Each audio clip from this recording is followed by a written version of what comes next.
Hello. দিদি তো কালকের আলুর দমের রেসিপিটা একটু বলো তো। মশলা কম অথচ অনবদ্য স্বাদের একটা আলুর তরকারি কিভাবে তাড়াতাড়ি বানানো যায়, চলো তাহলে রেসিপিটা শেয়ার করি। 3টে মিডিয়াম সাইজের আলু টুকরো করে হাফ কাপ জল নিয়ে তাতে নুন, হলুদ, কাঁচা সর্ষের তেল, টমেটো কুচি, জিরে গুঁড়ো, ধনে গুঁড়ো সমস্তটা দিয়ে স্বাদ ব্যালেন্সের জন্য সামান্য চিনি দিয়ে এবার 3-4টে সিটি দিয়ে খুব ভালো করে সেদ্ধ করে নেব।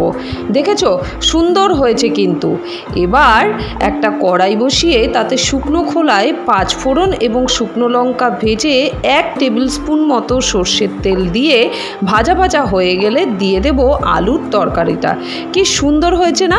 এটা একটু মাখা মাখা করতে চাইলে 2-3টে আলু স্ম্যাশ করে দিয়ে আরও টেস্ট বাড়ানোর জন্য কাঁচা লঙ্কা থেঁতে বা কাঁচা লঙ্কা কুচি দিয়ে ওপর দিয়ে একটু ধনেপাতা বা কসুরি মেথি দিয়ে গরম গরম রুটির সাথে সার্ভ করে। সাবস্ক্রাইব।